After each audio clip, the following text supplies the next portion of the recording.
جب رسول اللہ صلی اللہ علیہ وسلم نے رسالت کی تبلیغ اور امت کی خیر خواہی کا کام مکمل کر لیا تو آپ کے اقوال و افعال میں دنیا سے رحلت کے آثار نمایاں ہونا شروع ہو گئے۔ آپ نے 10ویں سال رمضان میں 20 دن کا اعتکاف فرمایا اور سیدنا جبریل علیہ السلام نے آپ کو 2 مرتبہ قرآن کا دور کرایا۔ آپ نے اپنی صاحبزادی فاطمہ رضی اللہ عنہا سے فرمایا، میں سمجھتا ہوں میرا آخری وقت آ چکا ہے۔ سیدنا معاذ بن جبل رضی اللہ عنہ کو یمن کی طرف روانہ فرمایا تو انہیں وصیت فرمائی، اے معاذ، غالباً اس سال کے بعد تم مجھ سے ملاقات نہ کر سکو گے اور میری اس مسجد اور میری قبر کے پاس سے گزرو گے۔ یہ سن کر سیدنا معاذ بن جبل رضی اللہ عنہ رونے لگے۔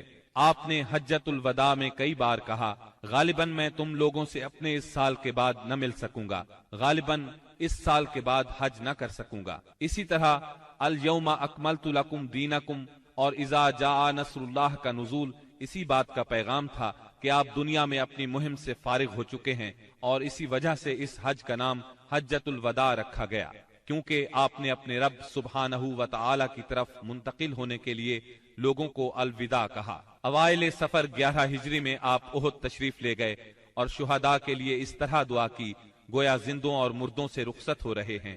پھر واپس آ کر ممبر پر تشریف فرما ہوئے اور فرمایا، میں تمہارا پیش رو ہوں اور تم پر گواہ ہوں، اللہ کی قسم اس وقت اپنا حوض دیکھ رہا ہوں، مجھے زمین یا زمین کے خزانوں کی کنجیاں دی گئیں، اللہ کی قسم مجھے تم پر یہ خوف نہیں کہ تم میرے بعد شرک کرو گے، بلکہ اس کا اندیشہ ہے کہ دنیا میں ایک دوسرے سے آگے نکلنے کی دوڑ میں لگ جاؤ گے۔ ماہ سفر کے آخر میں آپ رات کے وقت بقیع غرقد تشریف لے گئے، اہل بقیع کے لیے دعائے مغفرت کی اور فرمایا، ہم بھی تم سے آن ملنے والے ہیں۔ ماہ سفر کے آخری پیر کو رسول اللہ صلی اللہ علیہ وسلم ایک جنازے میں بقیع تشریف لے گئے۔ سیدہ عائشہ صدیقہ رضی اللہ عنہا فرماتی ہیں، آپ بقیع سے واپس تشریف لائے تو میں اپنے سر میں درد محسوس کر رہی تھی اور یہ کہہ رہی تھی کہ ہائے میرا سر۔ یہ سن کر آپ نے فرمایا، بلکہ میں واللہ اے عائشہ ہائے میرا سر۔ یہ آپ صلی اللہ علیہ وسلم کی بیماری کی ابتدا تھی، اس کے باوجود آپ باری باری سب بیویوں کے پاس دن گزارتے رہے، یہاں تک کہ مرض میں شدت آ گئی۔ اس وقت آپ سیدہ میمونہ رضی اللہ عنہا کے گھر میں تھے اور پوچھ رہے تھے، کل میں کہاں رہوں گا، میں کل کہاں رہوں گا؟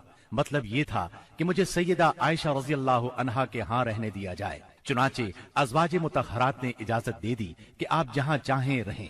آپ سیدنا فضل بن عباس اور سیدنا علی رضی اللہ عنہما کے سہارے پاؤں زمین پر گھسیٹتے ہوئے نکلے اور سیدہ عائشہ صدیقہ رضی اللہ عنہا کے گھر منتقل ہو گئے۔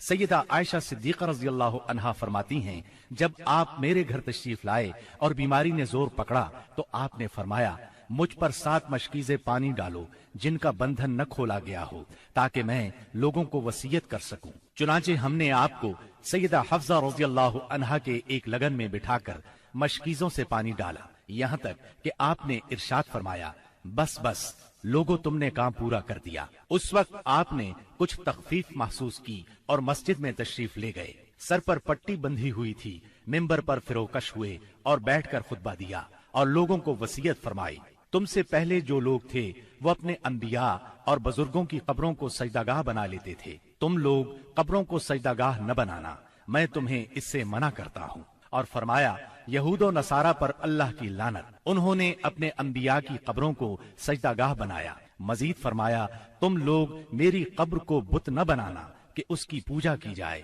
پھر آپ نے خود کو قصاص کے لیے پیش کیا، انصار کے متعلق خیر کی وصیت فرمائی۔ پھر فرمایا، ایک بندے کو اللہ نے اختیار دیا کہ وہ دنیا کی چمک دمک اور زیب و زینت میں سے جو چاہے لے لے، یا اللہ کے پاس جو کچھ ہے اس کو اختیار کرے، تو اس بندے نے اللہ کے پاس جو کچھ ہے اس کو اختیار کیا ہے۔ سیدنا ابو سعید خدری رضی اللہ عنہ فرماتے ہیں، یہ سن کر ابو بکر صدیق رضی اللہ عنہ رونے لگے اور فرمایا، ہم اپنے ماں باپ کے ساتھ آپ پر قربان۔ ابو سعید خدری رضی اللہ عنہ فرماتے ہیں، ابو بکر صدیق رضی اللہ عنہ کی اس بات پر ہمیں حیرت ہوئی، لیکن چند دن بعد معلوم ہوا کہ جس بندے کو اختیار دیا گیا تھا وہ خود رسول اللہ صلی اللہ علیہ وسلم تھے، اور ابو بکر ہم سب سے زیادہ صاحب علم تھے کہ بات کو اسی وقت سمجھ گئے تھے۔ اس کے بعد رسول اللہ صلی اللہ علیہ وسلم نے ابو بکر صدیق رضی اللہ عنہ کی تعریف کی اور ان کے دروازے کے سوا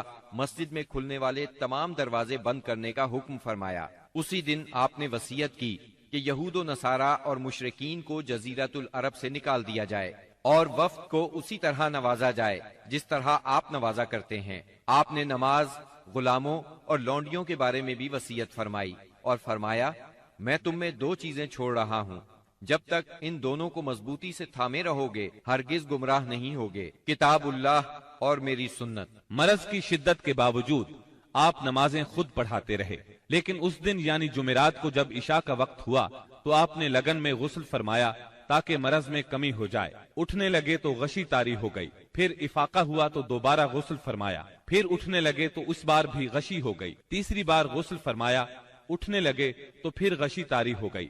آخر آپ نے ابو بکر صدیق رضی اللہ عنہ کو کہلا بھیجا کہ وہ لوگوں کو نماز پڑھائیں۔ چنانچہ اس وقت سے بقیہ ایام میں ابو بکر صدیق رضی اللہ عنہ نے نماز پڑھائی۔ آپ کی حیات مبارکہ میں ابو بکر صدیق رضی اللہ عنہ نے 17 نمازیں پڑھائیں۔ ہفتہ یا اتوار کو رسول اللہ صلی اللہ علیہ وسلم نے کچھ افاقہ محسوس فرمایا، چنانچہ 2 آدمیوں کے سہارے سے ظہر کی نماز کے لیے تشریف لے آئے۔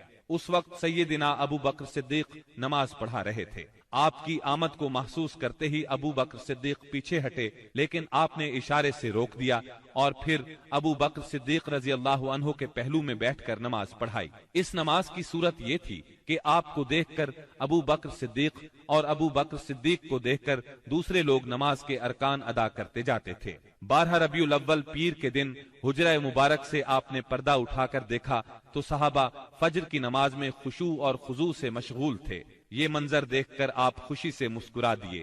مسلسل علالت کے باعث کمزوری بہت ہو گئی تھی۔ سیدہ عائشہ صدیقہ رضی اللہ عنہا کا سہارا لے کر لیٹ گئے۔ اسی روز یا اسی ہفتے میں کسی روز آپ نے سیدہ فاطمہ رضی اللہ عنہا کو بلایا اور کچھ سرگوشی کی، وہ سن کر رونے لگی، پھر کچھ سرگوشی کی تو وہ ہنسنے لگی۔ سیدہ عائشہ نے پوچھا تو چھپا گئیں، لیکن نبی صلی اللہ علیہ وسلم کی وفات کے بعد انہوں نے بتایا کہ پہلی مرتبہ آپ صلی اللہ علیہ وسلم نے فرمایا تھا کہ آپ اپنے اسی مرض سے وفات پا جائیں گے۔ یہ سن کر میں روئی۔ پھر آپ نے فرمایا کہ آپ کے اہل و عیال میں سب سے پہلے میں آپ سے ملوں گی، اس لیے میں ہنسی تھی، اور آپ نے انہیں یہ بشارت بھی دی تھی کہ آپ ساری خواتین جنت کی سردار ہیں۔ دن جیسے جیسے چڑھ رہا تھا آپ پر بار بار غشی طاری ہو رہی تھی۔ سیدہ فاطمہ رضی اللہ عنہا یہ دیکھ کر بولی، ہائے میرے باپ کی بے چینی۔ آپ نے ان کے الفاظ سنے تو فرمایا، آج کے بعد تمہارا باپ کبھی بے چین نہیں ہوگا۔ پھر آپ نے حسن اور حسین رضی اللہ عنہما کو چوما، ازواج مطہرات کو بلا کر واعظ و نصیحت فرمائی۔ ادھر لمحہ بلمحہ تکلیف بڑھتی جا رہی تھی اور اس زہر کا اثر بھی ظاہر ہونا شروع ہو گیا تھا۔